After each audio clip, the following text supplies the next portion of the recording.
The sky above us holds more than light. It holds history, distance, and the faint whisper of structures so vast that their mere existence challenges the boundaries of what we believed possible.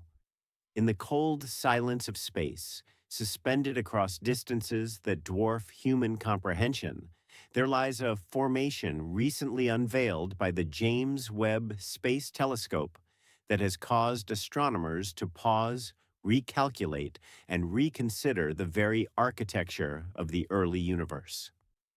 A chain of galaxies stretching across 13 billion light years of cosmic expanse, arranged in what appears to be a perfect alignment, has emerged from the data like a message written in the language of gravity and time itself. If you find yourself drawn to this mystery, consider experiencing it in full screen. And if these questions resonate with you, a subscription ensures you remain connected to discoveries that reshape our understanding of existence. Now, let us begin. To understand what has been found, we must first understand what it means to see 13 billion light years away.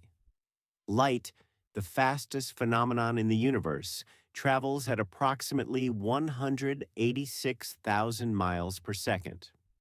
In 1 year, this light covers a distance we call a light year, roughly 6 trillion miles. When we speak of 13 billion light years, we are not simply discussing distance in the conventional sense. We are discussing time. The light now reaching the sensors of the James Webb Space Telescope left its source 13 billion years ago when the universe itself was barely 700 million years old, a mere infant compared to its current age of 13.8 billion years.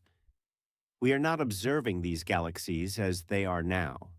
We are observing them as they were in the deep past, in an epoch when the cosmos had just begun to forge the first large-scale structures from the primordial fog of hydrogen and helium that filled all of space. The James Webb Space Telescope, positioned far beyond Earth's atmosphere at the second Lagrange point, operates in the infrared spectrum. This is crucial. The expansion of the universe stretches light as it travels across cosmic distances, shifting it from visible wavelengths into the infrared. Objects that emitted ultraviolet and visible light in the early universe now appear to us in the infrared, their photons redshifted by the relentless expansion of spacetime itself. Webb's instruments are designed to capture this ancient, stretched light with unprecedented sensitivity and resolution. Where Hubble struggled to peer into the earliest eras, Webb sees with clarity, revealing not just isolated galaxies, but the intricate web of relationships between them. The discovery in question is not a single galaxy. It is not even a conventional cluster or group. It is a chain, a linear or near-linear arrangement of galaxies that appears to stretch across an enormous distance, perfectly aligned from our observational vantage point. The word chain suggests connectivity, a sequence of objects linked by some organizing principle. In this case, the organizing principle is gravity, the fundamental force that has sculpted the universe since the first quantum fluctuations in the inflationary epoch gave rise to the seeds of all structure. But the scale and alignment of this chain defy easy categorization. Galaxies do form groups. They form clusters. They form superclusters and filaments, the great strands of the cosmic web that stretch between vast voids. But a chain of this length, at this distance, arranged in such precise alignment, is something else entirely. Let us consider what alignment means in this context. When we observe the universe, we see it projected onto the two-dimensional sphere of the sky. Depth, the third dimension, is inferred from redshift measurements and spectroscopic analysis. A chain of galaxies that appears aligned could be a genuine linear structure, truly extended along a single axis in three-dimensional space. Or it could be a projection effect, where galaxies at vastly different distances happen to fall along the same line of sight from our perspective. Determining which is the case requires painstaking measurement of each galaxy's redshift, the degree to which its light has been stretched by cosmic expansion. If the galaxies share similar redshifts, they are at similar distances and likely part of a coherent physical structure. If their redshifts vary widely, the alignment is likely coincidental, a chance arrangement with no deeper meaning. The data from Webb indicates that these galaxies do share similar redshifts. They are not scattered randomly across billions of years of cosmic history. They occupy a narrow range of cosmic time, suggesting that they are indeed part of a connected structure, a filament of matter that existed when the universe was young. This is the first critical finding. The chain is real, not merely an artifact of projection. It represents a physical arrangement of matter, a coherent feature of the early universe's large-scale structure. But the alignment itself, the near-perfect linearity of the arrangement, is where the mystery deepens. In the standard model of cosmology, structure forms hierarchically. Tiny fluctuations in the density of matter in the early universe, amplified by gravity over billions of years, grow into stars, galaxies, clusters, and filaments. These fluctuations were nearly, but not perfectly uniform. The slight overdensities attracted more matter, while underdensities became voids. Simulations of this process, run on the most powerful supercomputers, reproduce the cosmic web we observe today. A sponge-like structure of filaments and sheets surrounding empty voids, with galaxy clusters sitting at the nodes where filaments intersect. Linear structures do form in these simulations, but they are typically part of a broader network, curving and branching, connected to the larger web. Perfectly straight filaments, especially those extending across such vast distances, are rare. Finding one in the observable universe is not impossible, but it is statistically unusual. Finding one in the early universe, when structures were still forming and had less time to organize, is more unusual still. To grasp the improbability, consider the scales involved. 13 billion light-years is not the length of the chain as measured along its own axis. That phrase, stretching 13 billion light-years, refers to the look-back time, the distance light has traveled to reach us, which corresponds to how far back in time we are seeing. The actual physical length of the chain, measured in the coordinate system of the universe at the time the light was emitted, would be much smaller, though still enormous by any terrestrial standard. At a redshift corresponding to 13 billion years of look-back time, roughly a redshift of 7 or 8, the universe was about 6% of its current size. Distances were compressed. Yet, even in that smaller, denser cosmos, a linear chain of galaxies stretching across hundreds of millions of light-years in proper distance represents a significant fraction of the observable universe at that epoch. It is a feature on the scale of the largest structures known to exist. Now we must ask, how does such a structure form? The seeds of all cosmic structure are the quantum fluctuations generated during inflation, the brief exponential expansion of space that occurred in the first tiny fraction of a second after the Big Bang.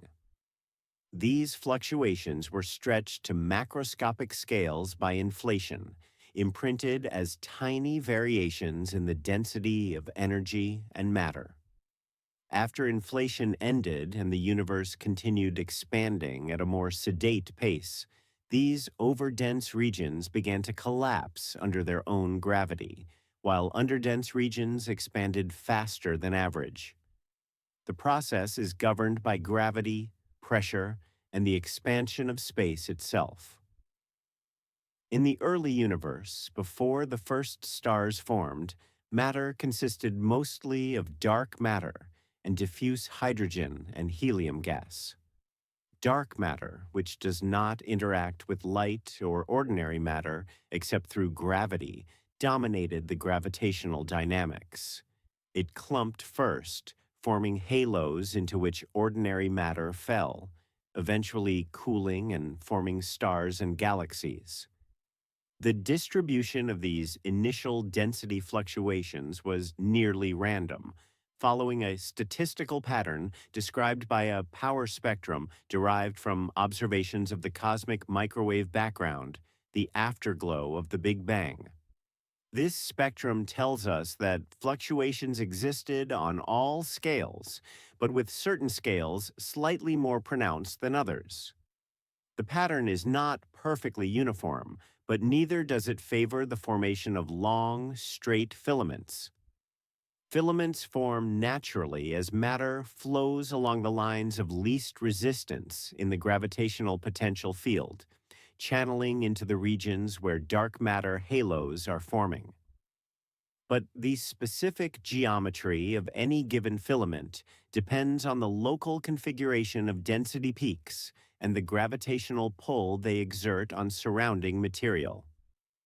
A long, straight filament requires a very specific arrangement of initial conditions, where the density fluctuations happen to be aligned along a single axis over an extended region, with no significant perpendicular perturbations to bend or fragment the flow. In the context of the early universe, there is less time for such structures to develop. By the time we are observing this chain, at a cosmic age of 700 million years, the universe has had only that brief window to grow structure from the initial seeds.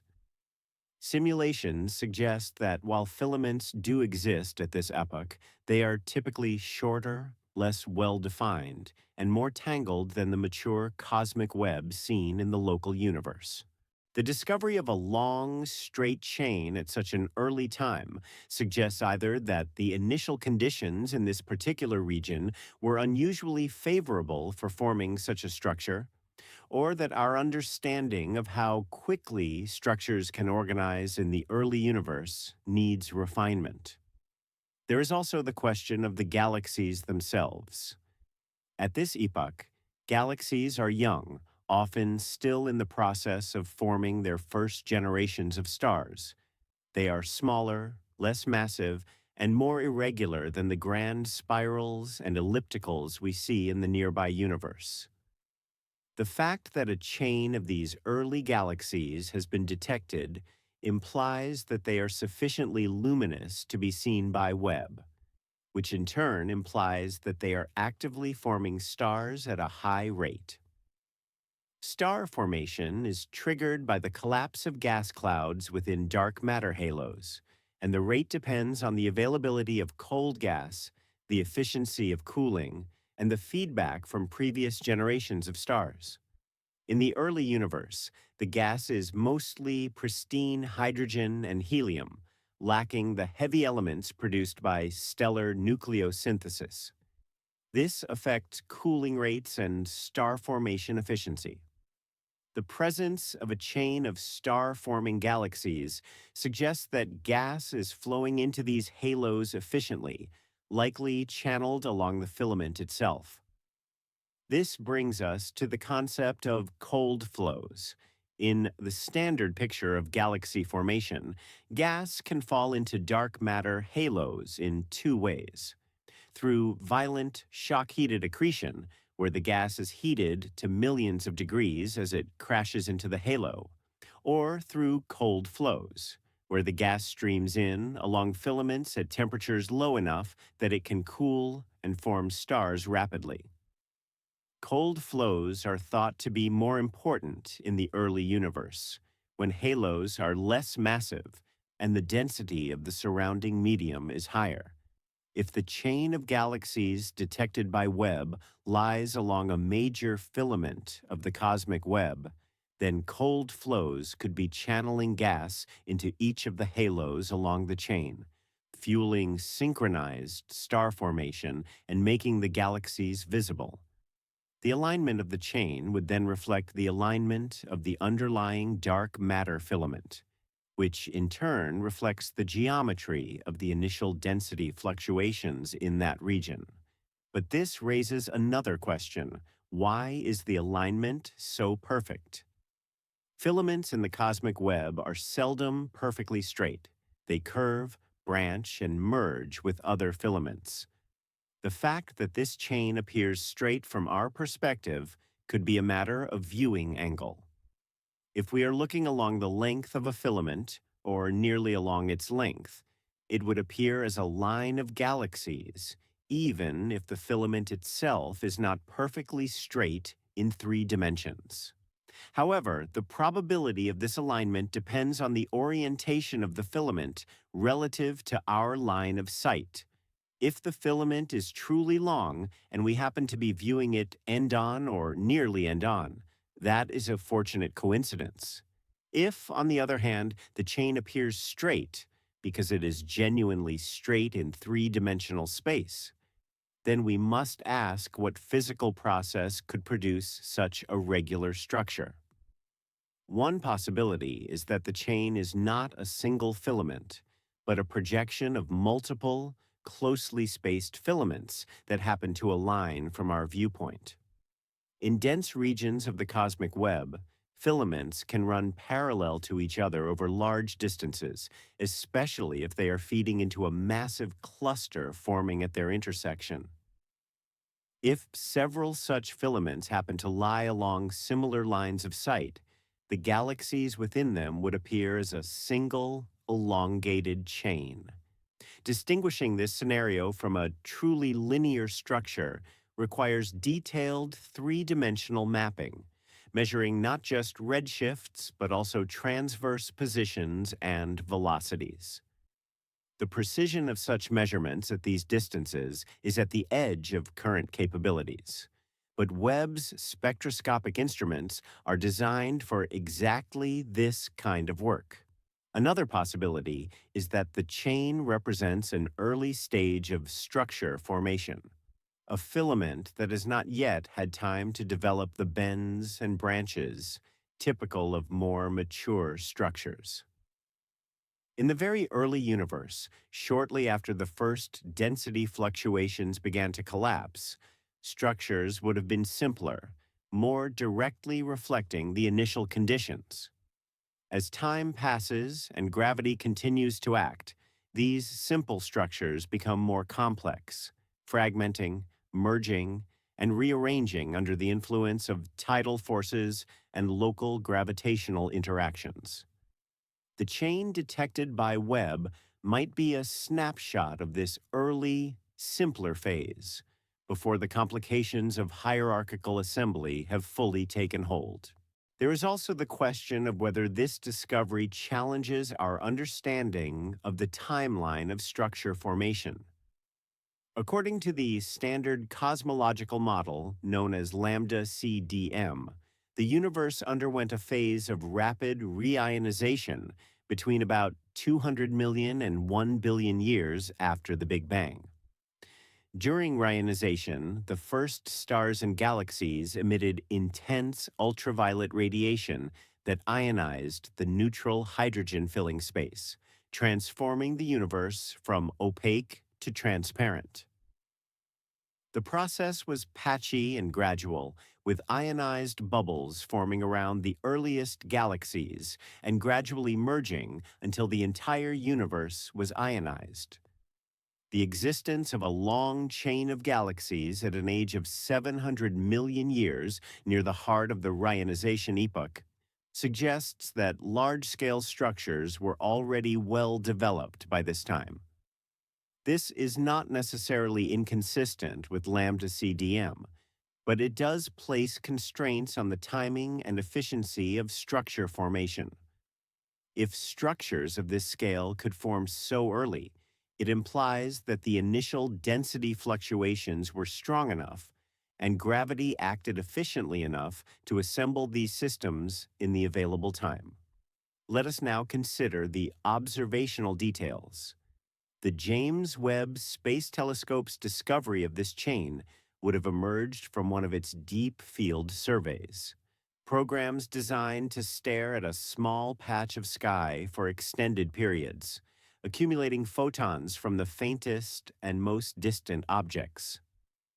These surveys, such as JADI's, SEER's, and others, use Webb's near-infrared camera and spectroscopic instruments to detect and characterize high redshift galaxies. The process begins with imaging in multiple infrared filters, which allows astronomers to identify candidate high redshift galaxies based on their colors. Distant galaxies appear red because their light has been redshifted, and they often exhibit a sharp break in brightness at a particular wavelength corresponding to the Lyman alpha transition of hydrogen, redshifted into the infrared. Once candidates are identified, follow-up spectroscopy measures their redshifts precisely and reveals the physical conditions within the galaxies, such as star formation rates, gas metallicity, and the presence of active galactic nuclei. In the case of the chain, the initial detection would have shown a sequence of red, compact objects aligned along a narrow region of the sky. The alignment itself might not have been immediately obvious, especially if the field contained many other galaxies.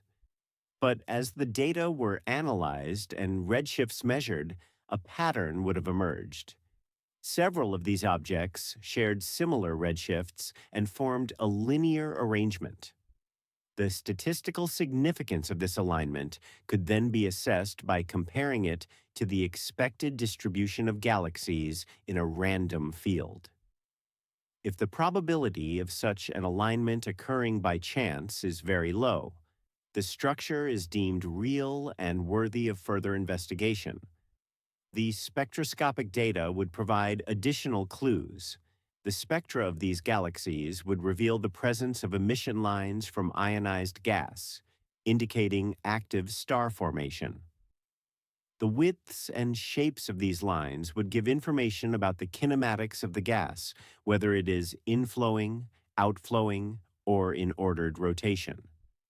If the galaxies along the chain show coherent velocity patterns, such as a systematic gradient in redshift along the chain, it could indicate that the entire structure is participating in some large-scale motion, perhaps falling toward a more massive structure outside the observed field, or rotating around a common center. Such coherent motions would be additional evidence that the chain is a dynamically connected system rather than a chance alignment. The physical extent of the chain, measured perpendicular to our line of sight, would also be important. If the galaxies are tightly clustered in angular size, the chain is narrow, which would be consistent with a single filament. If they are spread over a larger area, the structure might be more complex, possibly a sheet or wall seen edge-on. The depth of the structure, measured along the line of sight through redshift differences, would distinguish between a truly elongated filament and a compact group. If the redshift spread is small, all the galaxies are at similar distances, and the structure is genuinely extended in the plane of the sky. If the redshift spread is large, the galaxies are strung out along our line of sight, and the chain might be a filament oriented radially rather than transversely. Now let us turn to the theoretical implications. The existence of a long, straight chain of galaxies at high redshift invites comparison with the predictions of cosmological simulations. These simulations, which model the evolution of the universe from the initial fluctuations to the present day, are among the most computationally intensive scientific endeavors ever undertaken. Fluctuations to the present day are among the most computationally intensive scientific endeavors ever undertaken.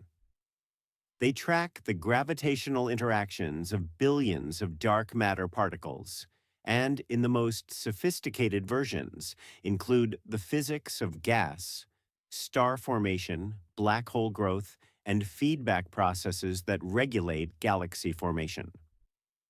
By comparing the properties of simulated structures with observed structures, cosmologists can test the validity of the underlying model and refine their understanding of the physical processes at work. In simulations of the lambda CDM model, filaments are ubiquitous.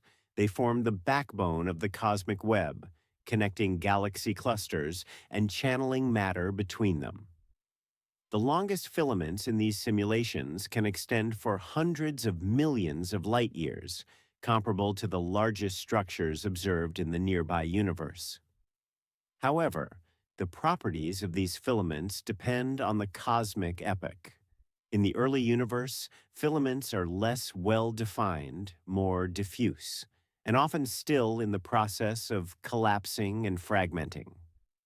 By a redshift of 7 or 8, corresponding to the age at which the chain is observed, simulations do show filamentary structures, but they are typically shorter and less linear than those at later times.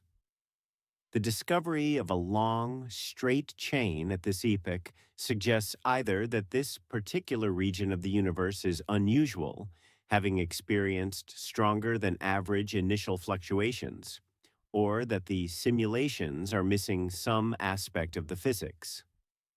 One possibility is that the simulations underestimate the speed at which structures can organize in the early universe. The resolution of even the best simulations is limited, and small-scale physics, such as the cooling and fragmentation of gas, must be approximated using subgrid models. If these models are not accurate, the simulations might not capture the full efficiency of structure formation. Another possibility is that the initial conditions used in the simulations, derived from observations of the cosmic microwave background, do not fully capture the range of possible fluctuations. If the chain is a rare statistical fluctuation occurring in only a tiny fraction of the universe's volume, it might not appear in a typical simulation box. Detecting such a structure would then be a matter of luck, observing a region that happens to contain this rare feature. There is also the question of whether the chain could be evidence for deviations from the standard model. Lambda CDM is extraordinarily successful, explaining a vast range of observations from the cosmic microwave background to the large-scale distribution of galaxies. But it relies on assumptions, most notably the existence of dark matter and dark energy, neither of which has been directly detected in laboratory experiments. Alternative theories, such as modified gravity or models with different properties of dark matter, predict different patterns of structure formation. Some of these models predict stronger clustering on large scales or the formation of more extended structures at early times. If the chain cannot be explained within lambda CDM, it could be evidence for one of these alternatives. However, such a conclusion would require exhaustive testing of the standard model, ruling out all possible explanations within the existing framework before invoking new physics. Let us now explore the concept of cosmic variance. The observable universe is vast, but it is only a finite sample of the entire universe, which may be infinite. Within this finite sample, we expect statistical fluctuations. Some regions will have more structure, some less, simply by chance. Cosmic variance is the term used to describe the uncertainty in measurements of cosmic properties due to this finite sampling. For rare structures, such as the longest filaments or the largest voids, cosmic variance is significant. We might observe one or two such structures in the observable universe, but we cannot say whether they are typical or atypical without observing a much larger volume. The chain detected by Webb could be an example of cosmic variance, a rare but not impossible configuration that happens to lie within the observable universe and within the narrow field of view captured by Webb's instruments. To assess the significance of the chain, astronomers would calculate the probability of such a structure forming in a given volume of space, given the known properties of the initial fluctuations. This calculation involves integrating over all possible configurations of density fluctuations that could produce a chain of the observed length and alignment, weighted by their probabilities according to the power spectrum measured from the cosmic microwave background.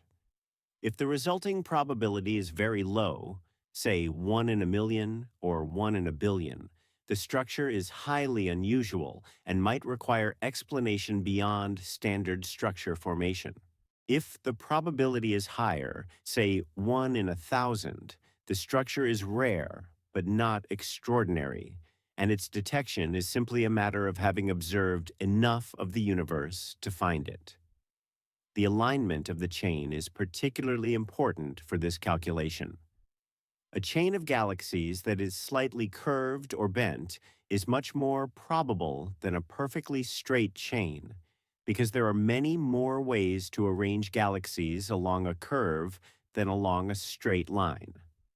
The degree of alignment observed in the Webb data would need to be quantified precisely, measuring the deviations of each galaxy's position from a perfectly straight line and comparing them to the expected scatter due to random motions and measurement errors.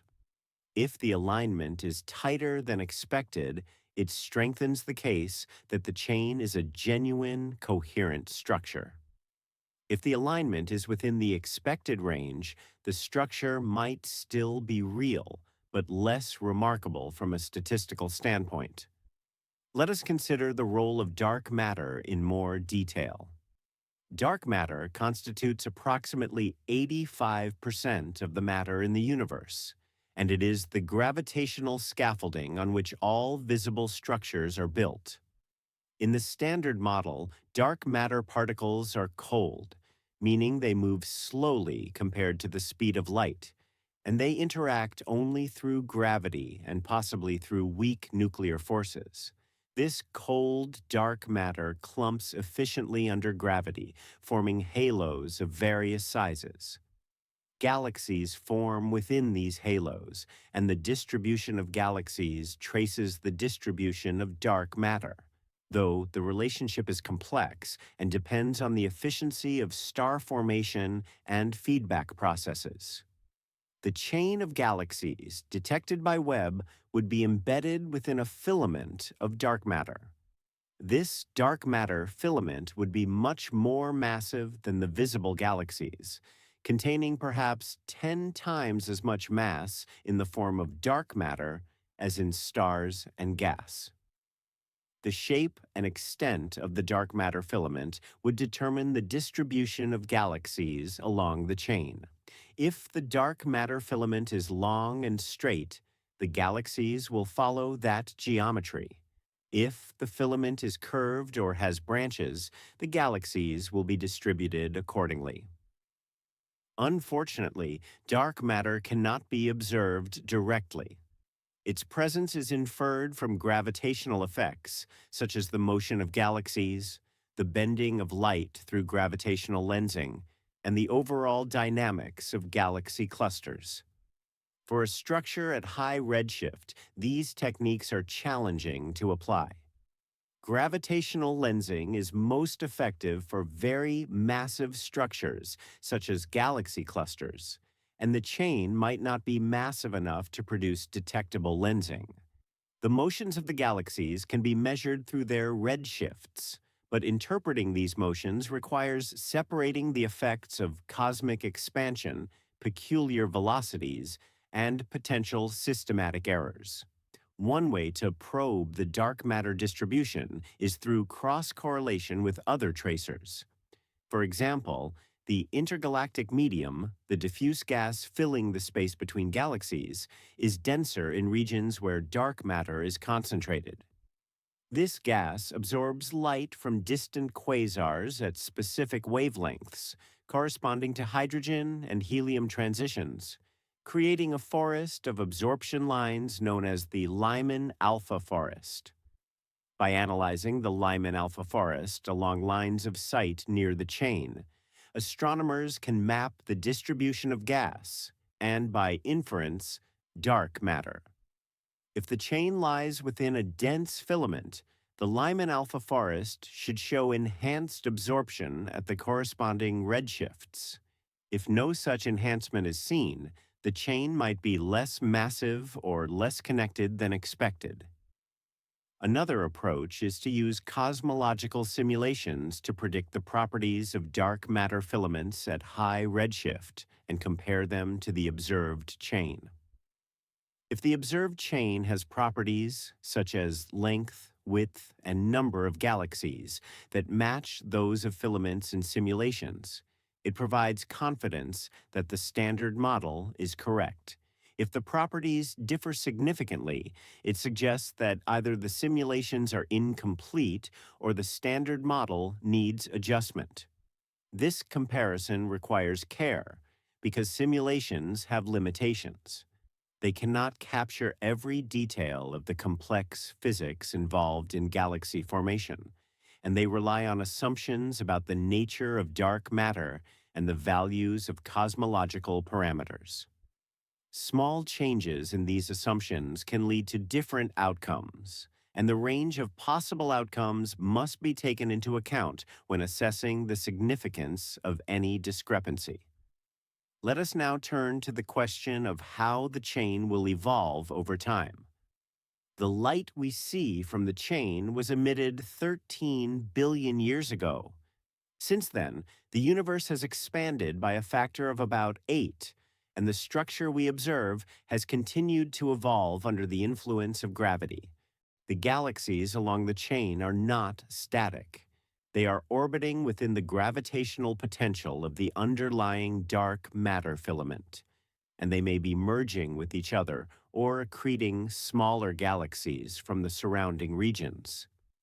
Over billions of years, the chain will transform.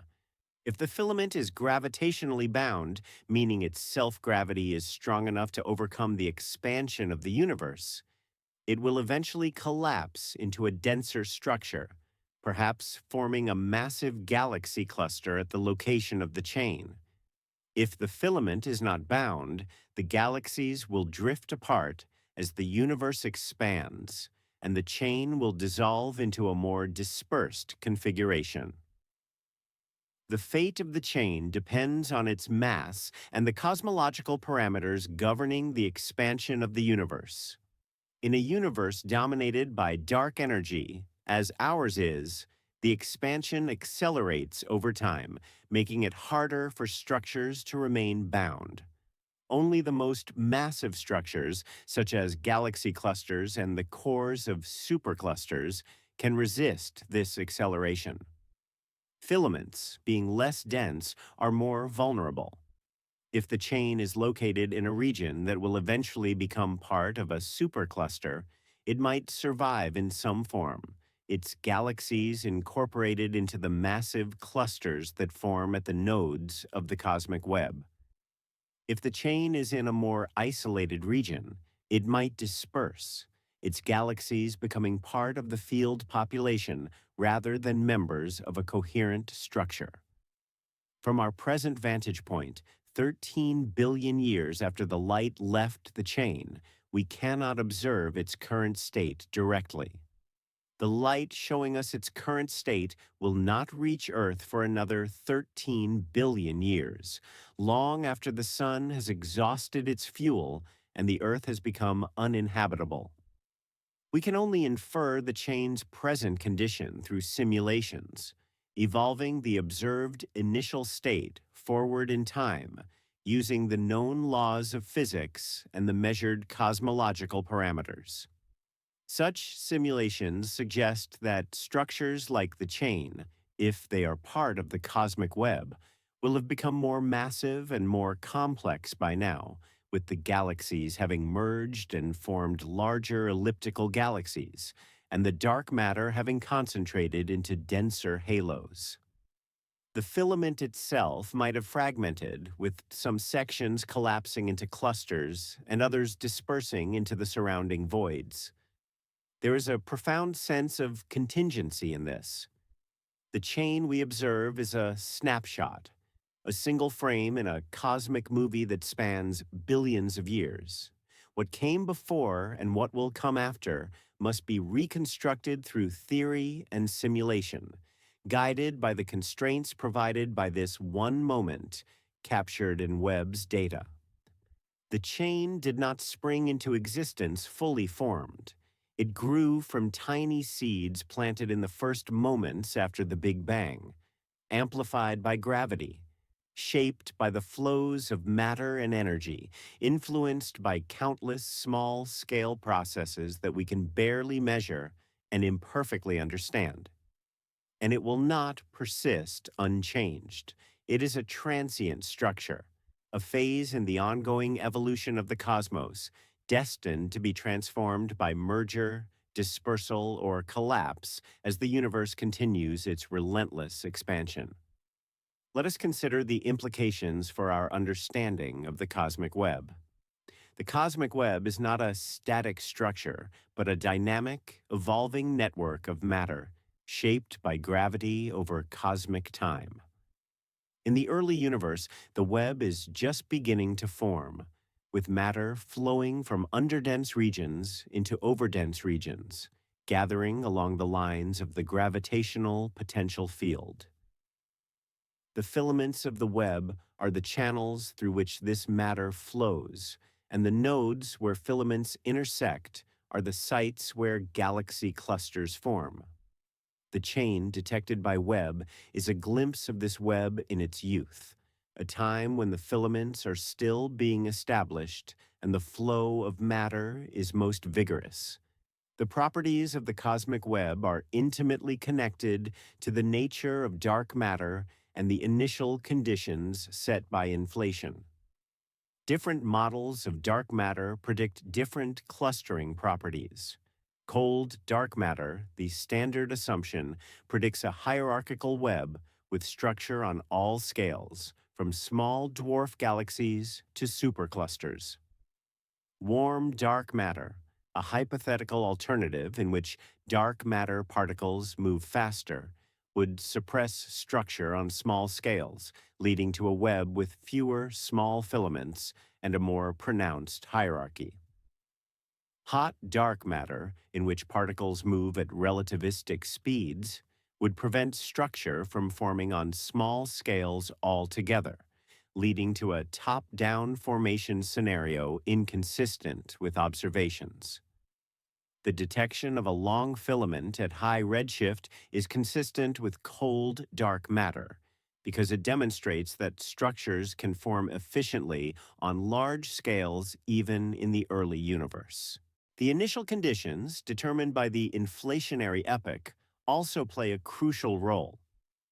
Inflation predicts that the initial fluctuations should follow a nearly scale-invariant power spectrum, meaning that fluctuations on different scales have similar amplitudes. Deviations from scale invariance, parameterized by the spectral index and its running, have been measured from the cosmic microwave background and found to be small but non-zero.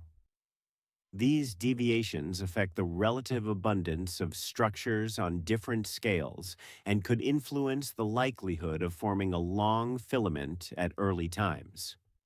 If the spectral index is slightly tilted toward more power on large scales, long filaments become more probable. If it is tilted the other way, they become less probable. The observed chain provides an additional data point for constraining these parameters, complementing the measurements from the cosmic microwave background. Now let us explore the observational challenges in more detail.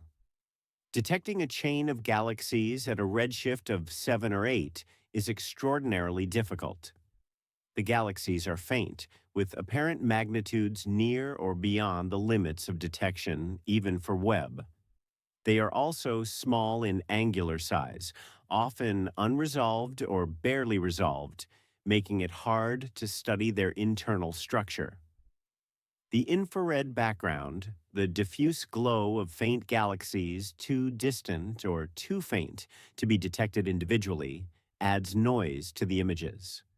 Cosmic rays, which strike Webb's detectors despite its shielding, create false signals that must be identified and removed. Foreground stars and galaxies, much closer to us, clutter the field and can mimic or obscure high redshift objects. Distinguishing genuine high redshift galaxies from foreground contaminants requires careful analysis of colors and spectra. These spectroscopic measurements are particularly demanding. To measure a redshift accurately, one must detect emission or absorption lines in the galaxy's spectrum and identify the atomic transitions responsible for those lines. At high redshift, the most prominent lines, such as Lyman alpha and the nebular emission lines of oxygen and hydrogen, are shifted into the near infrared. Webb's spectrographs, designed for this purpose, can detect these lines, but only if the galaxy is bright enough and the exposure time is long enough. For faint galaxies, exposure times of tens of hours may be required, limiting the number of objects that can be observed. The spectral resolution, the ability to distinguish closely spaced wavelengths, must be high enough to measure the redshift precisely, typically to a precision of 1 part in 1,000 or better. This requires careful calibration of the instrument and correction for systematic effects, such as wavelength shifts, due to the telescope's motion or flexure in the optical system. Once the redshifts are measured, the three-dimensional positions of the galaxies can be reconstructed. This is where the alignment of the chain becomes quantifiable. The galaxies' positions on the sky give 2 coordinates, and the redshifts give the third, depth. By plotting these positions in three-dimensional space, the structure of the chain becomes apparent. Statistical tests can then be applied to assess whether the alignment is significant. For example, one can calculate the principal axis of the distribution of galaxies and measure how much of the variance in positions is explained by this axis. If a single axis explains a large fraction of the variance, the structure is highly elongated, consistent with a chain. If the variance is distributed more evenly among all 3 axes, the structure is more isotropic, less chain-like. The measurement of the chain's length requires defining what we mean by the ends of the chain. Galaxies are not evenly spaced along the filament. There may be gaps, regions where no galaxies are detected, either because none are present or because they are too faint to see. The chain's length could be defined as the distance from the most distant galaxy at one end to the most distant galaxy at the other end, projected along the principal axis. Alternatively, it could be defined as the sum of the distances between consecutive galaxies, which would give a longer value if the chain is not perfectly straight. The choice of definition affects the reported length and must be clearly specified to avoid confusion. The width of the chain, the dispersion of galaxy positions perpendicular to the principal axis, is also important.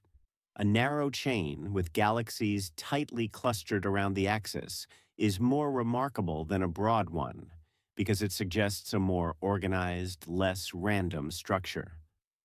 The width can be quantified by calculating the standard deviation of positions perpendicular to the principal axis, or by fitting a model such as a cylinder or ellipsoid to the distribution of galaxies and measuring the minor axis of the best fit shape. If the width is comparable to the length, the structure is not really a chain, but more like a cloud or cluster. If the width is much smaller than the length, the chain-like character is confirmed. Let us return to the question of formation mechanisms.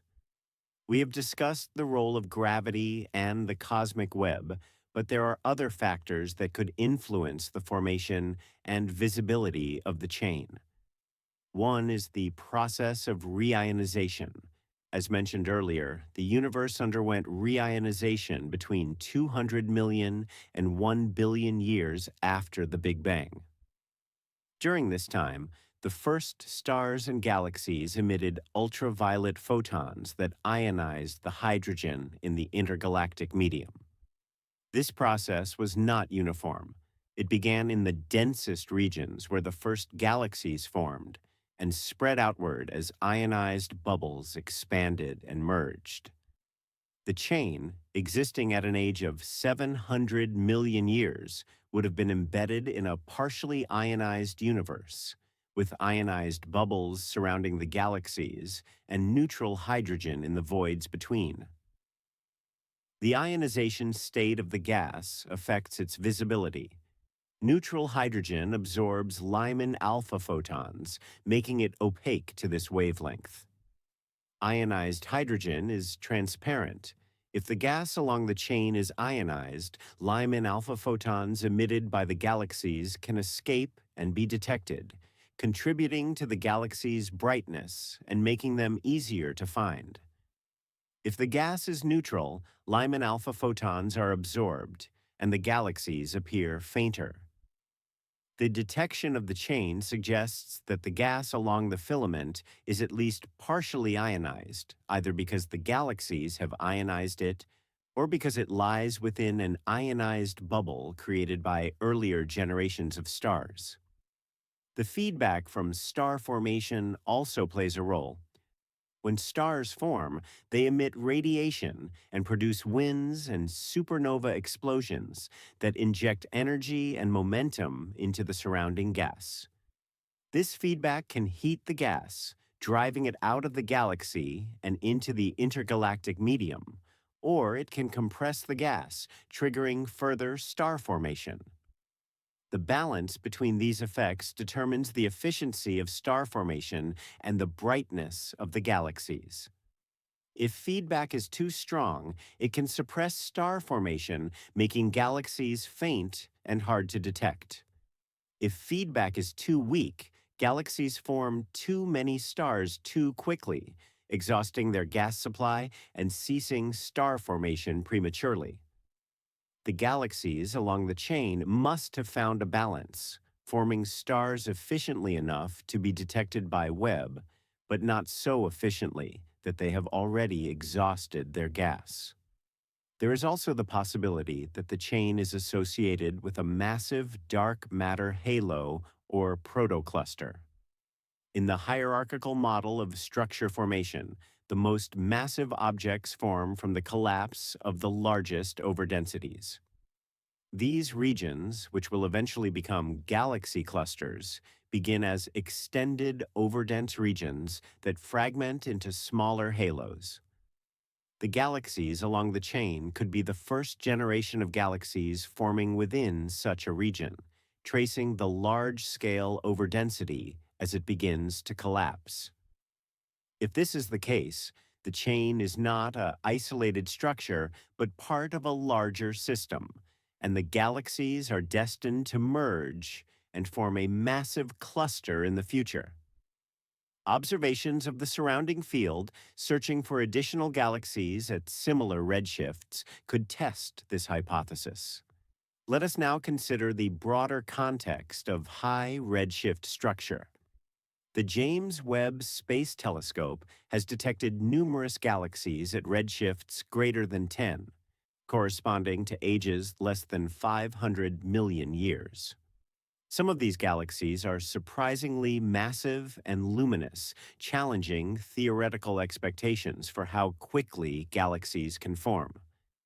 The chain, at a redshift of 7 or 8, lies at a slightly later epoch, when structure formation is more advanced. The existence of large-scale structures like the chain at this time is less surprising than the existence of massive galaxies at even earlier times, but it still provides important constraints on models of galaxy formation and the growth of structure. One question is whether the chain is unique or whether similar structures exist at comparable redshifts. Webb's surveys have covered only a small fraction of the sky, and much of the data is still being analyzed. It is possible that other chains or filaments will be found as more fields are observed and more redshifts are measured. If chains are common at high redshift, it suggests that filamentary structures form early and are a generic feature of the cosmic web. If the chain is rare, it suggests that it is an unusual configuration, perhaps requiring special initial conditions or occurring only in particular environments. Comparing the chain to structures at lower redshift provides additional perspective.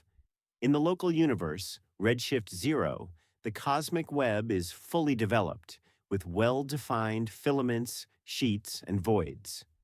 The longest known filaments extend for hundreds of millions of light years, connecting multiple galaxy clusters. These structures have been mapped through large galaxy surveys, such as the Sloan Digital Sky Survey and the 2-degree Field Galaxy Redshift Survey. The chain detected by Webb, when scaled to the size of the universe at the time of emission, is comparable in length to these local structures, suggesting that the basic architecture of the cosmic web was already in place at early times. However, there are differences. The galaxies in the local universe are older, more evolved, and more massive. They have undergone multiple generations of star formation, mergers, and interactions. The filaments are more clearly defined, with higher contrasts between overdense and underdense regions. The chain at high redshift is a younger, less mature version of these structures, a glimpse of the cosmic web in its formative stages. Studying it provides insight into how the web emerged from the initial conditions and how it has evolved over cosmic time. Let us explore the implications for theories of galaxy formation. Galaxies do not form in isolation. They form within the context of the cosmic web, influenced by the large-scale flows of matter and the mergers and interactions with neighboring galaxies. The environment in which a galaxy forms affects its properties, such as its mass, star formation rate, morphology, and gas content. Galaxies in dense environments, such as clusters, experience more interactions and tend to be more massive and more quenched, having ceased star formation. Galaxies in less dense environments, such as filaments or voids, experience fewer interactions and tend to be more actively forming stars. The galaxies along the chain are in a filamentary environment, intermediate between the dense cores of clusters and the sparse voids. This environment is characterized by moderate density and significant gas flows. Gas is channeled into the filament from the surrounding regions, providing fuel for star formation in the galaxies along the chain. At the same time, the moderate density means that interactions between galaxies are less frequent than in a cluster, allowing galaxies to maintain their star formation for longer. This combination of ample gas supply and relatively undisturbed evolution makes filaments favorable sites for star formation, and the galaxies along the chain are likely to be among the most actively star-forming systems at their epoch. The metallicity of the gas, the abundance of elements heavier than helium, is another important property. In the early universe, the gas is pristine, composed almost entirely of hydrogen and helium produced in the Big Bang. The first stars forming from this pristine gas are massive and short-lived, ending their lives in supernova explosions that synthesize and eject heavy elements into the surrounding gas. These heavy elements, or metals, enrich the gas and affect the cooling rates and star formation efficiency in subsequent generations of stars. The galaxies along the chain, forming at an age of 700 million years, are likely enriched with metals from earlier generations of stars. But the metallicity is expected to be much lower than in the local universe. Measuring the metallicity of the gas in these galaxies through spectroscopy of emission lines provides a direct test of models of chemical evolution. Another aspect is the role of supermassive black holes. Most galaxies in the local universe harbor supermassive black holes at their centers, with masses ranging from millions to billions of times the mass of the Sun. These black holes grow by accreting gas and by merging with other black holes when galaxies collide. During periods of rapid accretion, the black holes emit intense radiation, becoming visible as active galactic nuclei or quasars. The radiation and jets from active black holes can influence the surrounding galaxy, heating the gas and regulating star formation. In the early universe, quasars have been detected at redshifts as high as 7, indicating that supermassive black holes existed when the universe was less than 1 billion years old. The galaxies along the chain might also harbor black holes, and if any of these black holes are accreting, they could be detected as faint, active galactic nuclei. The presence of black holes would have implications for the formation and evolution of the galaxies, as feedback from the black holes could suppress star formation or drive outflows of gas. Let us consider the observational follow-up that would be needed to fully characterize the chain. Deep imaging in multiple infrared filters would reveal the detailed properties of each galaxy, such as its size, morphology, and stellar mass. Spectroscopy would provide redshifts, star formation rates, gas metallicity, and kinematics. Observations in other wavelengths would add complementary information. For example, observations with the Atacama Large Millimeter Array, ALMA, could detect the emission from dust and molecular gas in the galaxies, tracing the reservoirs of cold gas that fuel star formation.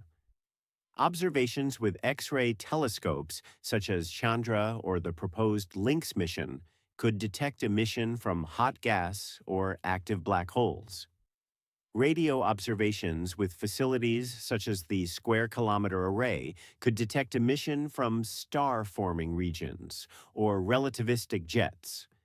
Each of these observations would require significant telescope time and careful planning. The galaxies are faint and the signals are weak, demanding long integration times and sensitive instruments. Coordination between different facilities would be necessary to build a complete picture of the chain and its component galaxies. The data would then be compared to simulations, testing whether the observed properties match the predictions of theoretical models. Any discrepancies would point to gaps in our understanding and suggest directions for future research. There is also the question of how the chain fits into the broader pattern of structure in the universe.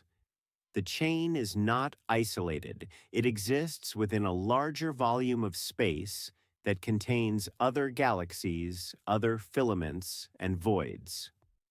Mapping this larger structure would reveal whether the chain is part of a more extensive network, a node in the cosmic web, or a relatively isolated feature. This mapping would require surveying a large area of sky around the chain, measuring redshifts for hundreds or thousands of galaxies, and reconstructing the three-dimensional distribution of matter. Such surveys are time-consuming, but essential for understanding the context in which the chain formed and how it relates to the overall structure of the universe at this epoch. Let us turn to the philosophical implications of this discovery. The universe is vast, far larger than the portion we can observe. The observable universe, the region from which light has had time to reach us since the Big Bang, has a radius of about 46 billion light years, accounting for the expansion of space. Beyond this horizon lies the unobservable universe, whose size is unknown and possibly infinite. Within the observable universe, the chain is a single structure among countless others, a thread in a tapestry woven from billions of galaxies and trillions of stars. Yet it is remarkable, both for its scale and for what it reveals about the processes that have shaped the cosmos. The chain is a reminder that the universe is not random. It is governed by laws, the laws of physics that we have painstakingly uncovered through observation and experiment. Gravity, the expansion of space, the properties of matter and energy, all work together to create the patterns we observe, from the smallest atoms to the largest structures. The chain is a product of these laws, a consequence of the initial conditions set in the inflationary epoch and the subsequent evolution over billions of years. Understanding the chain is thus a step toward understanding the universe as a whole, toward grasping the principles that govern its behavior and the history that has brought it to its current state. At the same time, the chain reminds us of the limits of our knowledge. We do not know what dark matter is, the substance that comprises most of the matter in the universe. We do not know what dark energy is, the mysterious force driving the accelerated expansion. We do not fully understand the physics of the early universe, the processes that occurred in the first moments after the Big Bang. The chain, with its unexpected alignment and its presence in the early universe, challenges our models and forces us to refine our theories.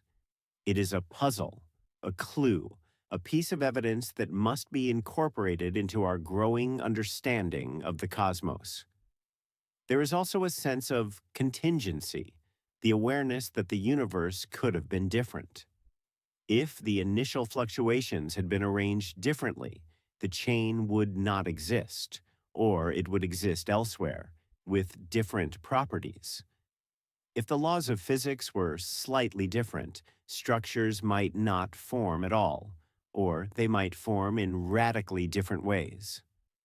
The fact that we live in a universe where structures like the chain exist, where gravity assembles matter into galaxies and filaments, where stars shine and planets form and life emerges, is not guaranteed. It is a consequence of the particular values of the fundamental constants and the particular history of the universe. Reflecting on this contingency deepens our appreciation of the universe and our place within it. Now let us consider the technical aspects of the data analysis in greater detail. The raw data from Webb's instruments consist of photon counts recorded by infrared detectors over the course of long exposures. These detectors are sensitive arrays of semiconductors that convert incoming photons into electrical signals. Each detector records the number of photons hitting each pixel over a specified integration time, building up an image or spectrum. The raw data are affected by various instrumental effects, such as dark current, the signal generated by the detector even in the absence of light, readout noise, the uncertainty in measuring the charge in each pixel, and cosmic rays, which produce sharp spikes in individual pixels. The first step in the analysis is calibration, removing these instrumental effects and converting the raw counts into physically meaningful quantities, such as flux or brightness. Calibration involves subtracting dark current, correcting for variations in detector sensitivity across the array, and removing cosmic ray hits. The data are then co-added, combining multiple exposures to increase signal-to-noise ratio and reduce noise. For spectroscopic data, the two-dimensional spectrum recorded by the detector is extracted into a one-dimensional spectrum, a plot of flux versus wavelength, by summing the signal along the spatial direction and calibrating the wavelength scale using known emission lines from calibration lamps or atmospheric features. Once the data are calibrated, the next step is source detection, identifying the positions of galaxies in the images.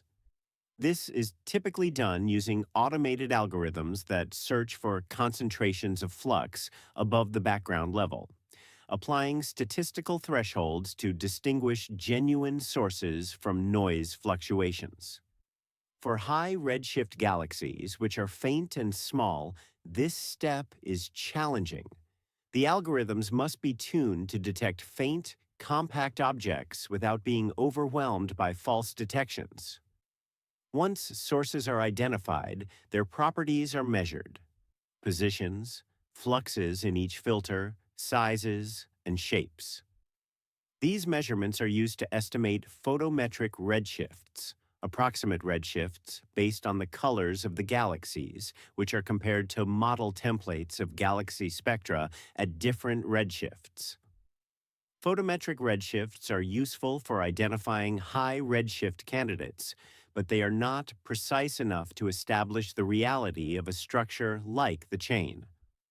Spectroscopic redshifts, measured from the positions of emission or absorption lines in the spectrum, are required.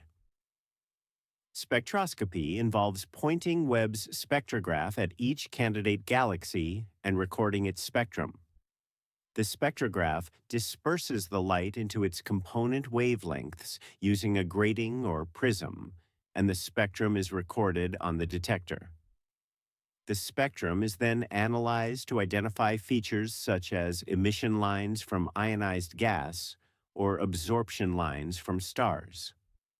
By measuring the observed wavelengths of these features and comparing them to their rest frame wavelengths, the redshift is calculated. For the chain, spectroscopy would be performed on multiple galaxies along the suspected alignment. The redshifts of these galaxies would be measured and compared. If they are consistent within a narrow range, the galaxies are at similar distances and likely part of a connected structure. The dispersion in redshifts, the scatter around the mean value, provides information about the depth of the structure along the line of sight and the velocity dispersion of the galaxies within the structure. A small dispersion indicates a thin, well-defined structure. A larger dispersion could indicate either a thicker structure or significant internal motions. Statistical analysis would then be applied to assess the significance of the alignment. One approach is to compare the observed alignment to what would be expected by chance. This involves generating mock catalogs of galaxies with random positions, but the same overall number, density, and redshift distribution as the observed data, and then searching these mock catalogs for alignments as strong as the one observed. The fraction of mock catalogs that contain such alignments gives the probability that the observed alignment is due to chance. If this probability is very low, the alignment is statistically significant and likely represents a real structure. Another approach is to use clustering statistics, such as the two-point correlation function, which measures the probability of finding a pair of galaxies separated by a given distance. For a structure like the chain, the correlation function would show an excess of pairs at the separation corresponding to the length of the chain, compared to the expectation for a random distribution. The strength and scale of this excess provide quantitative measures of the structure's significance and size.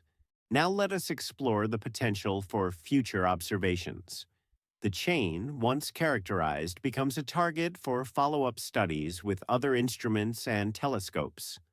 One goal would be to map the distribution of gas along the chain, both the ionized gas emitting light and the neutral hydrogen absorbing light from background sources.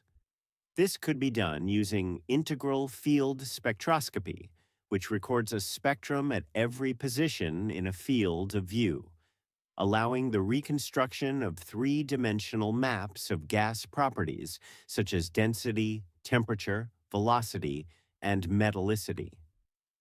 Such maps would reveal whether the gas is flowing along the chain, how it is distributed relative to the galaxies, and whether there are regions of enhanced star formation or feedback. Another goal would be to search for the dark matter distribution using gravitational lensing. Although the chain might not be massive enough to produce strong lensing, it could produce weak lensing, a subtle distortion of the shapes of background galaxies caused by the gravitational field of the foreground structure. By measuring the shapes of many background galaxies and looking for coherent patterns of distortion, the mass distribution of the chain could be reconstructed. This would provide a direct measure of the dark matter content and its spatial distribution, independent of the light from galaxies. Yet another goal would be to study the environmental effects on the galaxies along the chain. Are galaxies in the chain different from isolated galaxies at the same redshift? Do they have higher or lower star formation rates? Are their morphologies different? Are they more or less likely to host active black holes? Answering these questions requires comparing the properties of chain galaxies to a control sample of field galaxies matched in redshift and stellar mass.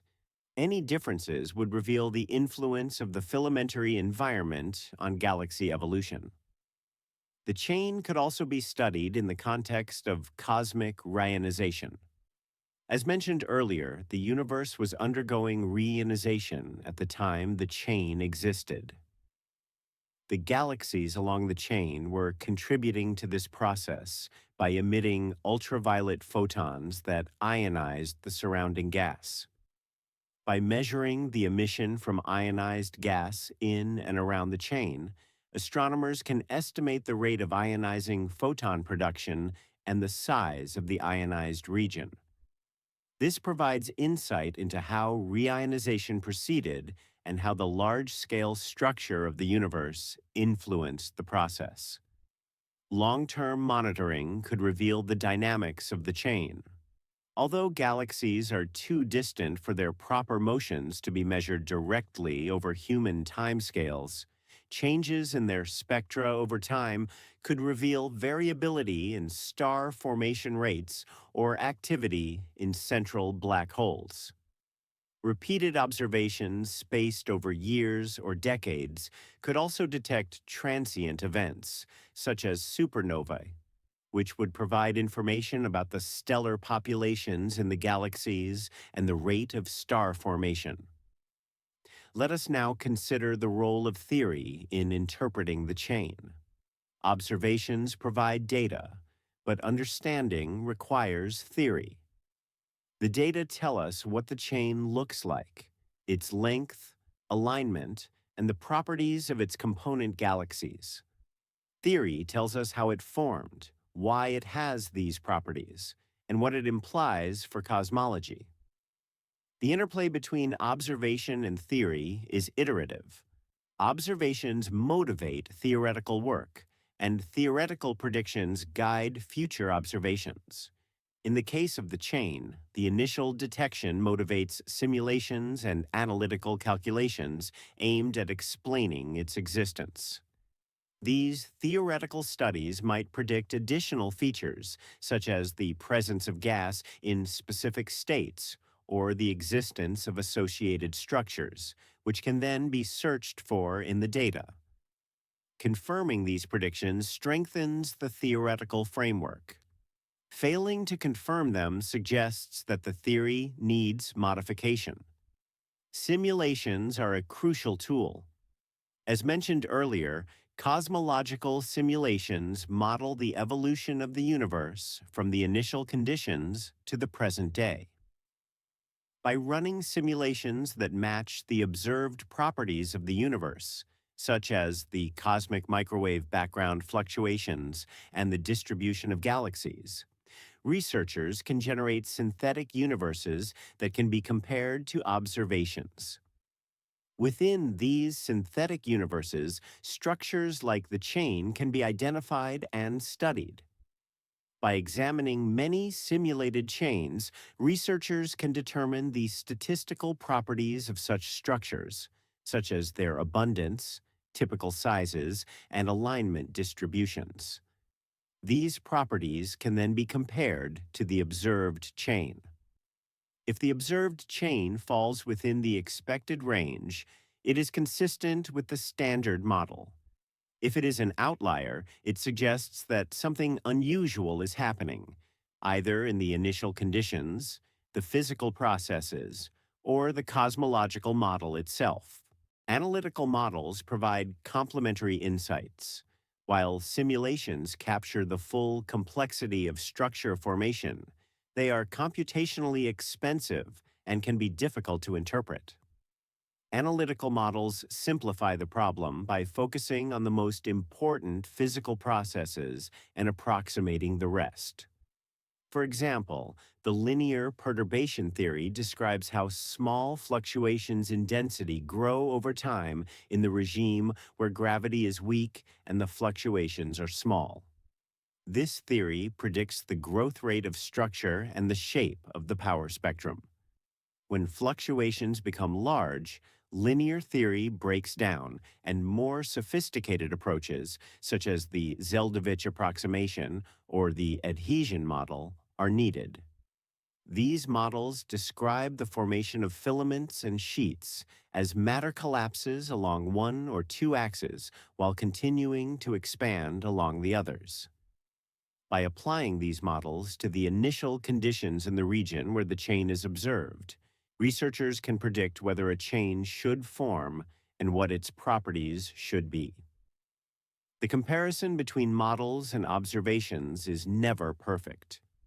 Models are idealizations, and observations are incomplete and noisy.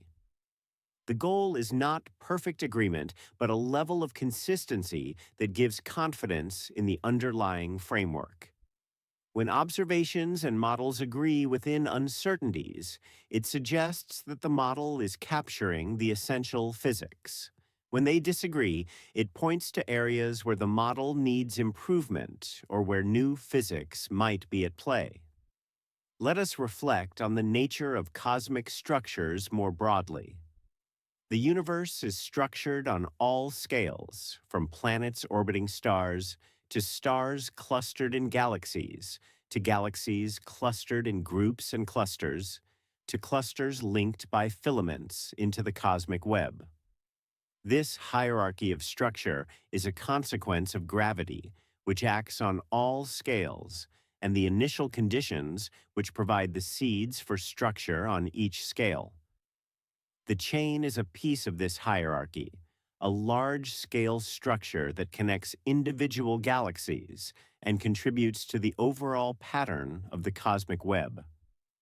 The cosmic web itself is a relatively recent concept in cosmology. For much of the 20th century, cosmologists focused on galaxies and clusters, the most prominent and easily observed structures. The idea that these structures are connected by filaments and sheets forming a web-like pattern emerged from theoretical work in the 1970s and 1980s and was confirmed by large galaxy surveys in the 1990s and 2000s. The cosmic web is now recognized as a fundamental feature of the universe, a direct manifestation of the initial density fluctuations and the action of gravity over cosmic time. The chain detected by Webb is an early example of this web, a glimpse of the filamentary network in its youth. One of the remarkable aspects of the cosmic web is its similarity across scales. The structure of the web at the scale of superclusters hundreds of millions of light years resembles the structure at smaller scales, such as the distribution of galaxies around a cluster.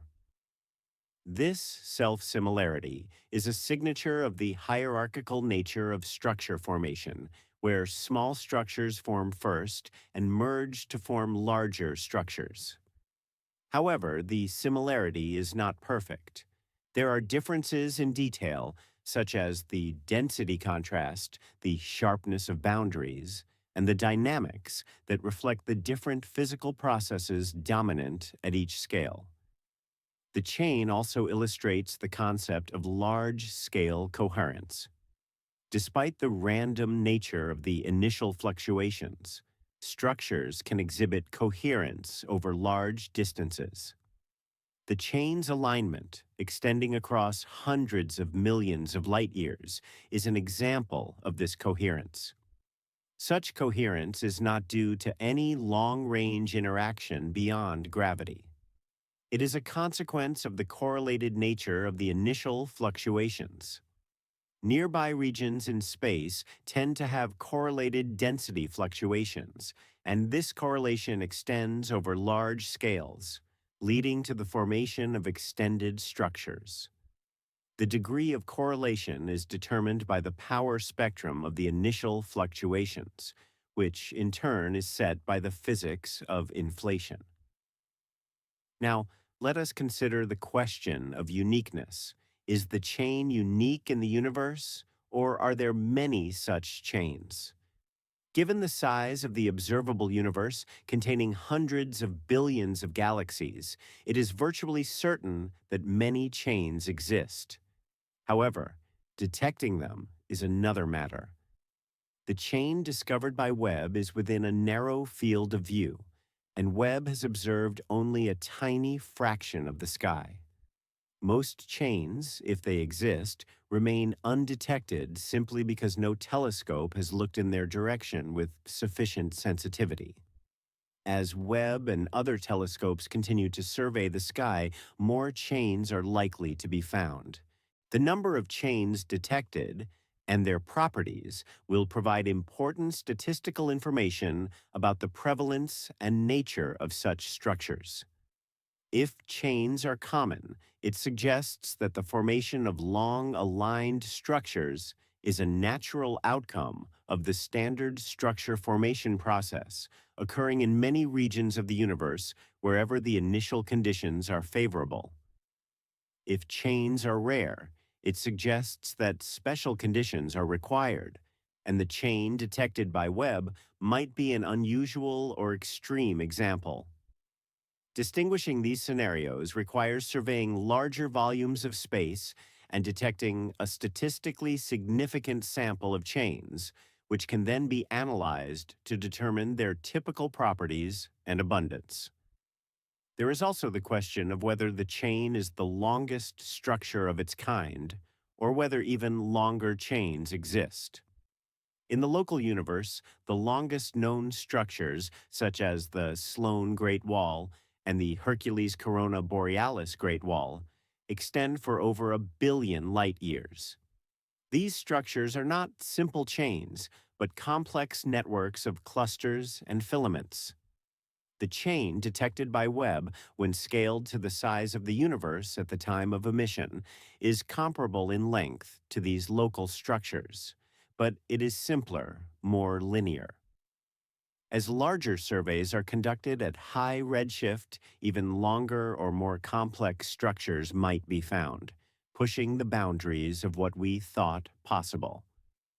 Let us consider the implications for the inflationary paradigm.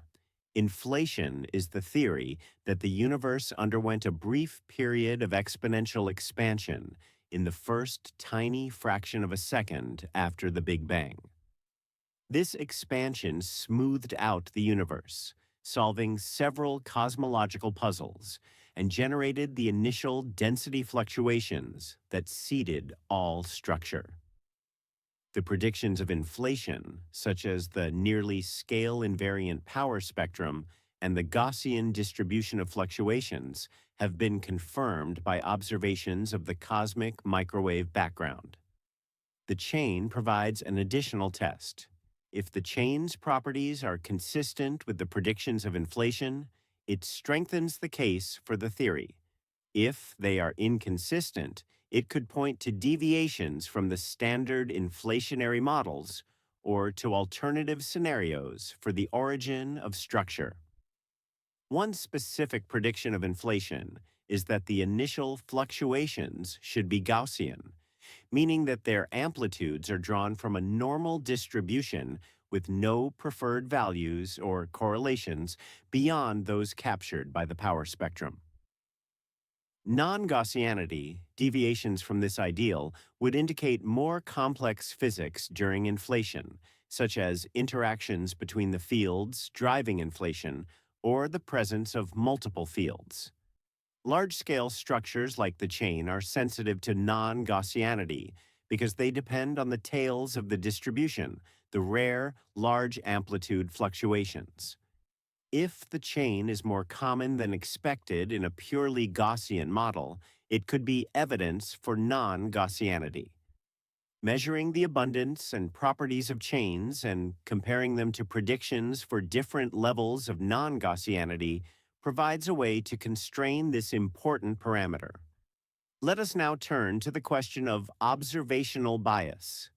Detecting a structure like the chain depends on many factors, some of which introduce bias.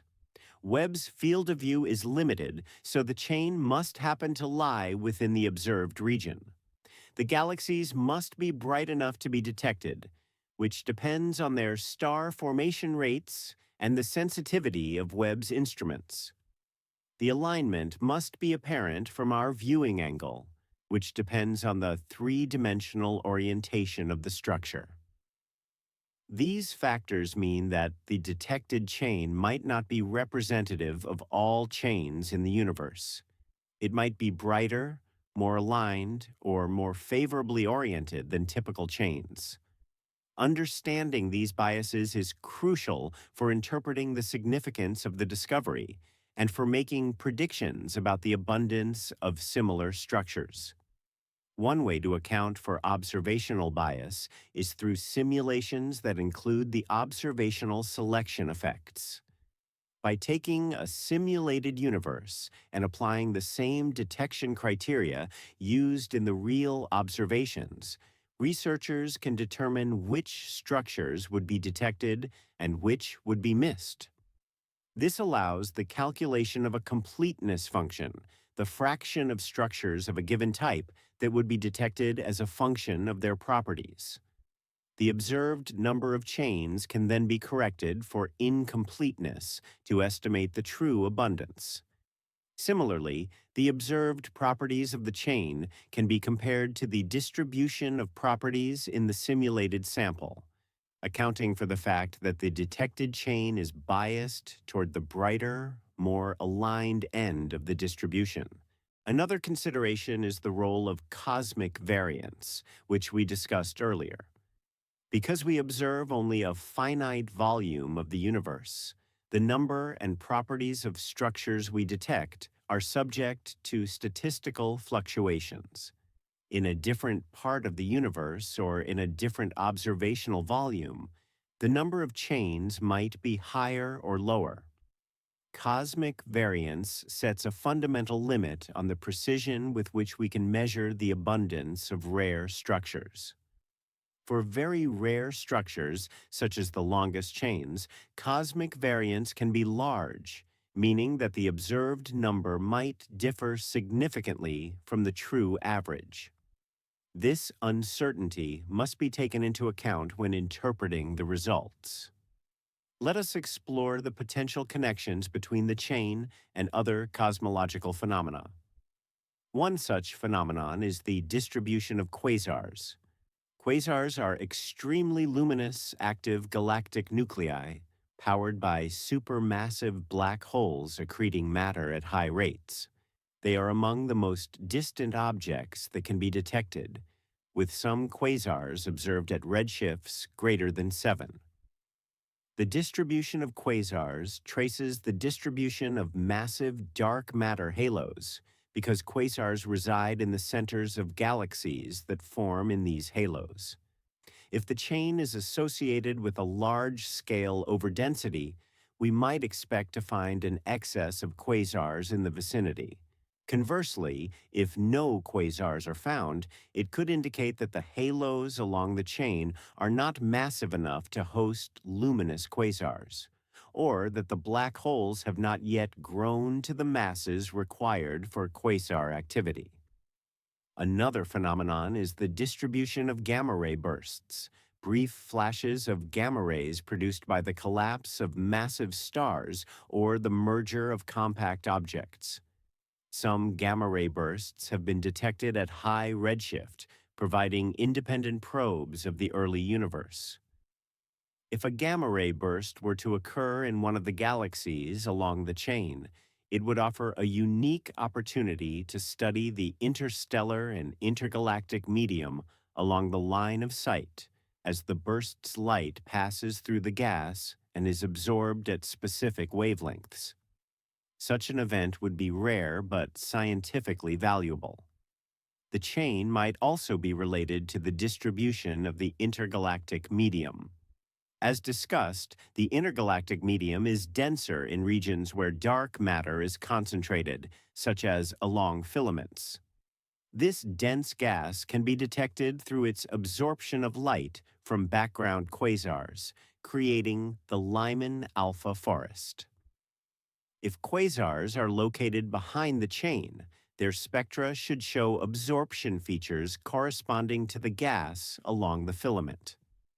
The strength and width of these features would provide information about the density, temperature, and velocity of the gas, complementing the information obtained from observations of the galaxies themselves. Let us consider the educational and outreach value of this discovery. The chain is a striking example of the scale and structure of the universe, accessible to a broad audience. Images of the chain, with the galaxies highlighted and the alignment visible, can convey the vastness of cosmic structures and the power of modern telescopes like Webb.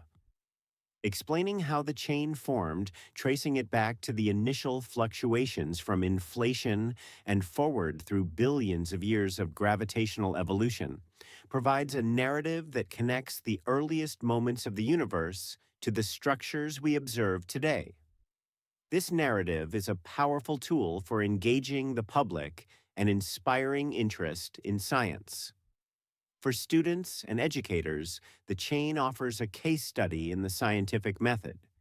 It illustrates how observations are made, how data are analyzed, how statistical tests are applied, and how theoretical models are developed and tested.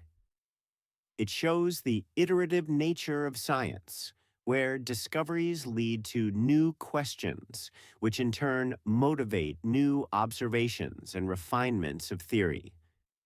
It also highlights the international and collaborative nature of modern astronomy, where teams of researchers from around the world work together, sharing data, tools, and expertise to advance our understanding.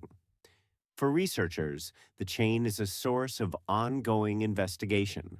Each new observation, each new analysis adds to our understanding and raises new questions. The chain is not a solved problem, but an active area of research where much remains to be learned. Future telescopes, with even greater sensitivity and resolution, will provide new views of the chain and similar structures, revealing details that are currently beyond reach. Theoretical work will continue to refine models and predictions, incorporating new physics and exploring alternative scenarios. Now, let us consider the chain in the context of the multiverse hypothesis. Some versions of inflation predict that our observable universe is just one bubble in a vast multiverse, a space filled with countless bubble universes, each with potentially different physical laws and constants. In such a scenario, the properties of our universe, including the amplitude and distribution of initial fluctuations, are not unique, but are determined by the particular conditions in our bubble. The chain, as a product of these fluctuations, is thus contingent on the specific properties of our universe. In other bubble universes, structures might be very different, or might not exist at all if the conditions are not favorable for structure formation. While the multiverse hypothesis is speculative and currently untestable, it provides a broader philosophical framework for thinking about why the universe has the properties it does. Another speculative idea is that the chain could be a signature of physics beyond the standard model of particle physics or cosmology. For example, some theories propose the existence of cosmic strings, one-dimensional defects in spacetime that could form during phase transitions in the early universe. Cosmic strings concede the formation of structure, potentially leading to the formation of elongated structures like filaments or chains. However, current observations of the cosmic microwave background place tight constraints on the abundance and properties of cosmic strings, and they are not thought to play a significant role in structure formation in our universe. Nevertheless, if the chain has properties that cannot be explained by standard gravity and dark matter alone, cosmic strings or other exotic physics might need to be considered. Similarly, some theories of modified gravity, which attempt to explain dark matter or dark energy by altering the laws of gravity on large scales, predict different patterns of structure formation compared to general relativity. If the chain's properties differ from what is expected in general relativity, it could be evidence for modified gravity. However, such a conclusion would require ruling out all conventional explanations and demonstrating that the observations are inconsistent with the standard model across a range of tests. This is a high bar to clear, and most physicists expect that standard gravity and dark matter will prove sufficient to explain the chain. Let us reflect on the epistemological aspects of this discovery. What does it mean to understand the chain? At one level, understanding means being able to describe its properties, its length, alignment, the number and characteristics of its component galaxies. At a deeper level, understanding means being able to explain how it formed, why it has these properties, and how it fits into the larger context of cosmic structure. At an even deeper level, understanding means being able to predict the existence of such structures from first principles, deriving their properties from the fundamental laws of physics and the initial conditions of the universe. Science progresses through this hierarchy of understanding. Observations provide the raw material, the facts that must be explained. Description organizes these facts, identifying patterns and regularities. Explanation connects the facts to underlying causes, showing how they arise from more fundamental principles. Prediction tests the explanations, demonstrating that they have genuine explanatory power and are not merely post hoc rationalizations. The chain is currently at the stage of description and early explanation. Its properties have been measured, and initial attempts have been made to connect it to structure formation theory. Future work will deepen the explanation and test predictions, moving toward a more complete understanding. There is also the question of the role of aesthetics in science. The chain is not just a scientific object, but also a thing of beauty, a cosmic artwork created by the impersonal forces of nature. the alignment of galaxies across such vast distances, the interplay of light and gravity, the connection to the deepest past of the universe, all contribute to a sense of wonder and aesthetic appreciation. This aesthetic dimension is not separate from the scientific, but is intertwined with it. The elegance of a theoretical explanation, the clarity of observational data, the beauty of a simulation all play a role in guiding scientific intuition and motivating research. The chain, in its alignment and scale, embodies a kind of cosmic elegance that resonates with both scientists and the broader public. Now let us consider the timeline of the chain's journey to discovery. The light we observe left the galaxies 13 billion years ago at the beginning of cosmic history.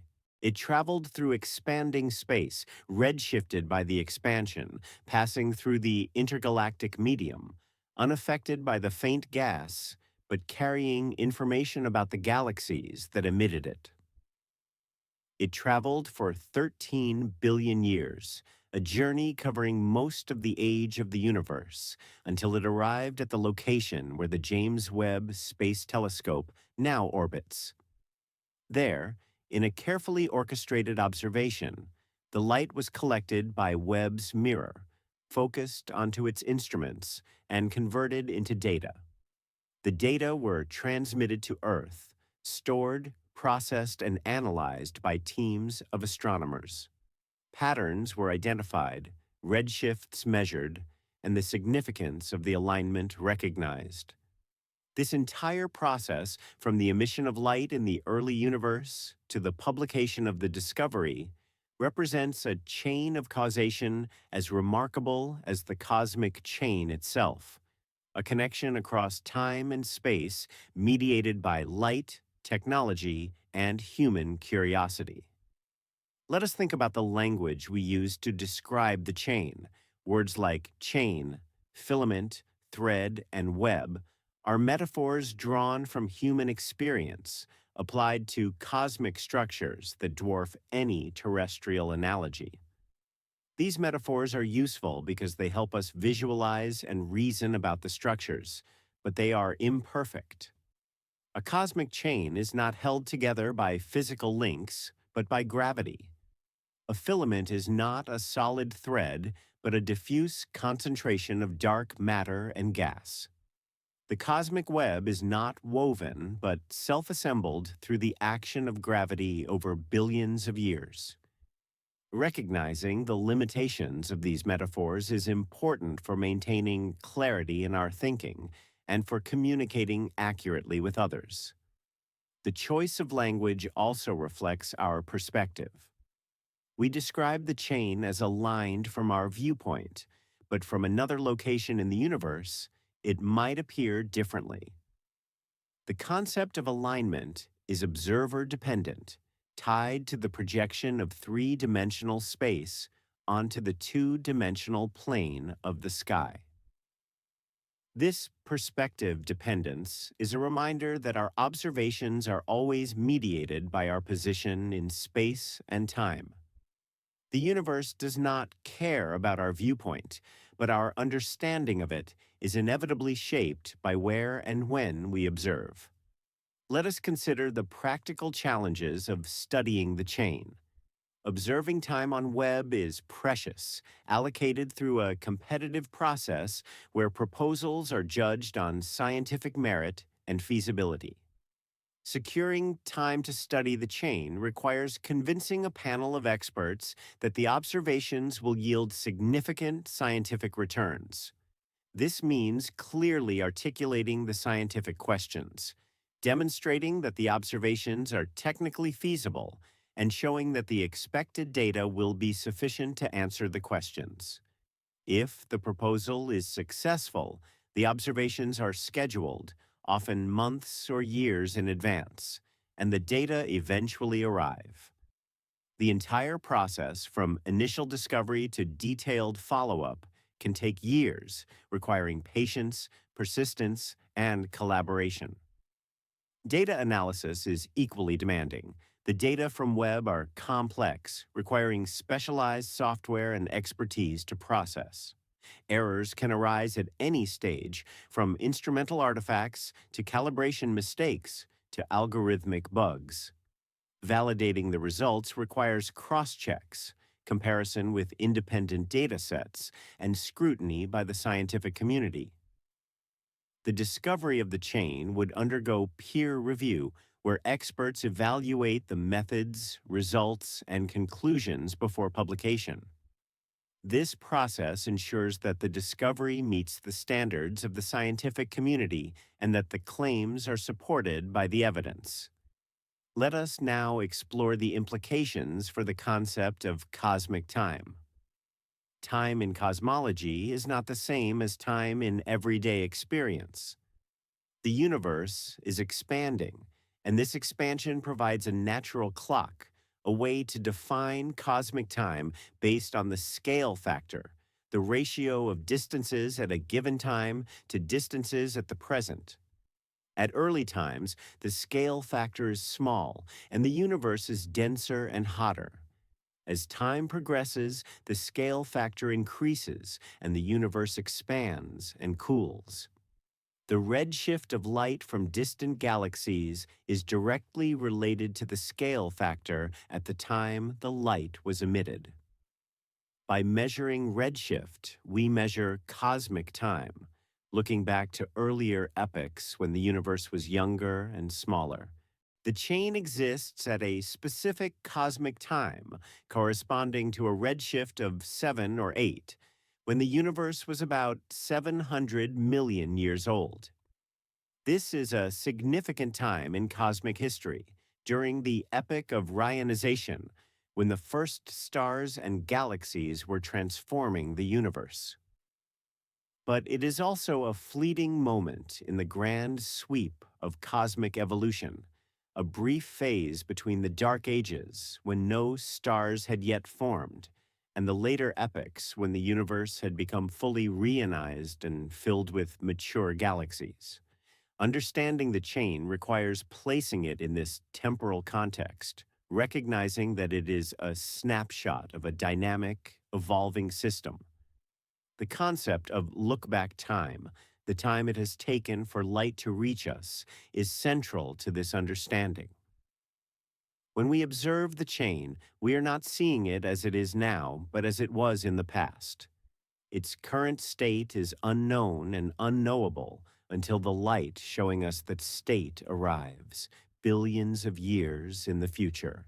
This temporal displacement is a fundamental feature of observational cosmology, and it means that our picture of the universe is necessarily a patchwork of images from different times, stitched together to form a coherent narrative. Let us consider the role of dark energy in the chain's evolution. Dark energy is the mysterious component that makes up about 70% of the energy density of the universe and drives its accelerated expansion. In the early universe, dark energy was less important, and the expansion was dominated by matter and radiation. But as the universe expanded and the density of matter decreased, dark energy became more significant. By the present day, dark energy dominates, and the expansion is accelerating. This acceleration affects the fate of structures like the chain. In a universe without dark energy, the expansion would slow down, and structures would continue to grow and merge. In a universe with dark energy, the acceleration eventually halts the growth of structure, preventing further mergers and causing loosely bound systems to disperse. The chain, depending on its mass and environment, might eventually be torn apart by the accelerating expansion, its galaxies receding from each other faster than light due to the expansion of space itself. Now let us think about the implications for the search for life. The chain is a structure containing many galaxies, each potentially containing billions of stars and countless planets. If life is common in the universe, it is likely that life exists within some of the galaxies along the chain. However, detecting that life is far beyond current capabilities. Even detecting planets around stars in these distant galaxies is extremely challenging. The galaxies are so far away that individual stars cannot be resolved, and the planets, being much fainter than their host stars, are utterly invisible. Any civilizations that might exist in these galaxies are likewise undetectable. Their light, radio signals, or other technosignatures would be too faint and too redshifted to be distinguished from natural astrophysical sources. Nevertheless, the existence of the chain reminds us of the vastness of the universe and the potential for life beyond Earth. If each galaxy in the chain contains 1 billion stars and the chain contains dozens of galaxies, that is, tens of billions of stars, each a potential site for planet formation and perhaps the emergence of life. The probability of life arising on any given planet is unknown, but even if it is very small, the sheer number of opportunities suggests that life might be widespread. The chain, then, is not just a structure of galaxies, but a potential abode for countless living beings, scattered across the cosmos, each experiencing their own local environment, unaware of the grand structure to which they belong. Let us consider the chain as a metaphor for interconnectedness. Just as the galaxies in the chain are connected by the underlying dark matter filament, so too are we connected to the rest of the universe through the laws of physics, the origin of the matter in our bodies, and the light we observe from distant stars and galaxies. The atoms in our bodies were forged in stars, dispersed by supernova explosions, and incorporated into the gas cloud that formed the sun and planets. We are made of star stuff, as Carl Sagan famously said, and our connection to the cosmos is direct and material. The chain, stretching across billions of light years, is a reminder of the scales involved, but the connection is the same. A chain of causation linking the Big Bang to the present, linking the first stars to the formation of planets and the emergence of life.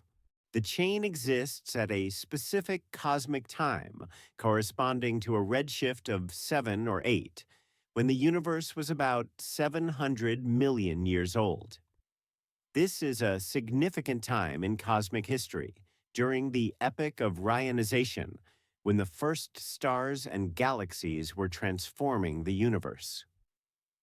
But it is also a fleeting moment in the grand sweep of cosmic evolution, a brief phase between the Dark Ages, when no stars had yet formed, and the later epochs when the universe had become fully reionized and filled with mature galaxies. Understanding the chain requires placing it in this temporal context, recognizing that it is a snapshot of a dynamic, evolving system. The concept of look-back time, the time it has taken for light to reach us, is central to this understanding. When we observe the chain, we are not seeing it as it is now, but as it was in the past. Its current state is unknown and unknowable until the light showing us that state arrives, billions of years in the future. This temporal displacement is a fundamental feature of observational cosmology, and it means that our picture of the universe is necessarily a patchwork of images from different times, stitched together to form a coherent narrative. Let us consider the role of dark energy in the chain's evolution. Dark energy is the mysterious component that makes up about 70% of the energy density of the universe and drives its accelerated expansion. In the early universe, dark energy was less important, and the expansion was dominated by matter and radiation. But as the universe expanded and the density of matter decreased, dark energy became more significant. By the present day, dark energy dominates, and the expansion is accelerating. This acceleration affects the fate of structures like the chain. In a universe without dark energy, the expansion would slow down, and structures would continue to grow and merge. In a universe with dark energy, the acceleration eventually halts the growth of structure, preventing further mergers and causing loosely bound systems to disperse. The chain, depending on its mass and environment, might eventually be torn apart by the accelerating expansion, its galaxies receding from each other faster than light due to the expansion of space itself. Now let us think about the implications for the search for life. The chain is a structure containing many galaxies, each potentially containing billions of stars and countless planets. If life is common in the universe, it is likely that life exists within some of the galaxies along the chain. However, detecting that life is far beyond current capabilities. Even detecting planets around stars in these distant galaxies is extremely challenging. The galaxies are so far away that individual stars cannot be resolved, and the planets, being much fainter than their host stars, are utterly invisible. Any civilizations that might exist in these galaxies are likewise undetectable. Their light, radio signals, or other technosignatures would be too faint and too redshifted to be distinguished from natural astrophysical sources. Nevertheless, the existence of the chain reminds us of the vastness of the universe and the potential for life beyond Earth. If each galaxy in the chain contains a billion stars and the chain contains dozens of galaxies, that is, tens of billions of stars, each a potential site for planet formation and perhaps the emergence of life. The probability of life arising on any given planet is unknown, but even if it is very small, the sheer number of opportunities suggests that life might be widespread. The chain, then, is not just a structure of galaxies, but a potential abode for countless living beings, scattered across the cosmos, each experiencing their own local environment, unaware of the grand structure to which they belong. Let us consider the chain as a metaphor for interconnectedness. Just as the galaxies in the chain are connected by the underlying dark matter filament, so too are we connected to the rest of the universe through the laws of physics, the origin of the matter in our bodies, and the light we observe from distant stars and galaxies. The atoms in our bodies were forged in stars, dispersed by supernova explosions, and incorporated into the gas cloud that formed the sun and planets. We are made of star stuff, as Carl Sagan famously said, and our connection to the cosmos is direct and material. The chain, stretching across billions of light years, is a reminder of the scales involved, but the connection is the same. A chain of causation linking the Big Bang to the present, linking the first stars to the formation of planets and the emergence of life.